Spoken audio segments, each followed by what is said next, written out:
Quand j'étais enfant, je rêvais d'être une super-héroïne.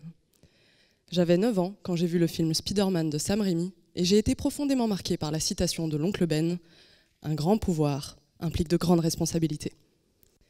Alors je me suis dit que si la recherche nécessitait de la passion, celle-ci était faite pour moi. Et j'ai toujours eu envie de dire en achetant des comics « Non mais c'est pour le travail ». Ce qui m'a motivée, c'est ce sentiment qui vous coupe le souffle quand vous voyez un super-héros venir sauver le monde. L'histoire des super-héros a commencé en 1938. 2 jeunes garçons se faisaient maltraiter par des voyous, Joe Shuster et Jerry Siegel. Ce sont eux qui ont créé Superman. Et c'est comme ça qu'ils se sont vengés de leur bourreau. Ils ont créé un symbole qui annoncera tout ce qui viendra par la suite. Dans ma thèse, je me pose la question suivante. Quel est l'impact et l'importance des super-héros dans notre culture aujourd'hui ? Cela m'a amené à interroger 818 personnes sur ce sujet. Et j'ai aussi eu la chance de rencontrer des dessinateurs, des encreurs, des scénaristes, des vidéastes et plein d'autres passionnés afin de comprendre ce phénomène. Vous savez, je me suis beaucoup documentée à propos de tout ça, à propos des super-héros. Et plus les choses avançaient, plus j'avais de questions. Cette année, les comic books de super-héros ont 81 ans d'histoire. Ils ont pu aborder tous les sujets tabous de la société. En 1941, le féminisme et Wonder Woman. En 1963, le personnage Iceberg des X-Men est ouvertement homosexuel. En 2013, Miss Marvel est la première super-héroïne de confession musulmane.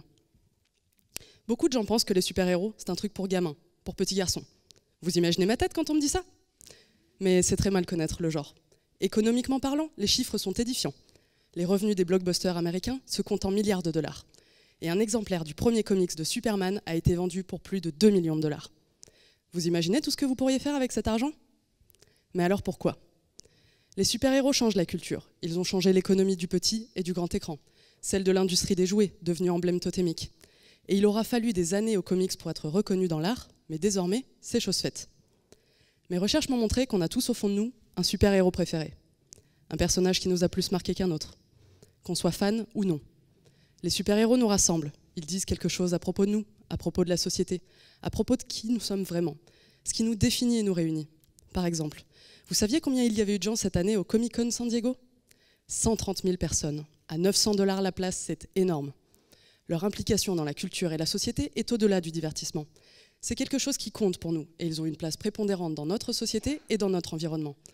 Alors ouvrez l'œil et vous verrez, les super-héros sont partout.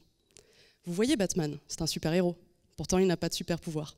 Parce que finalement, c'est ça, être un super-héros.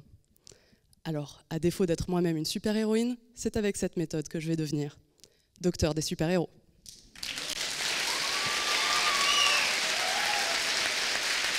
Yeah.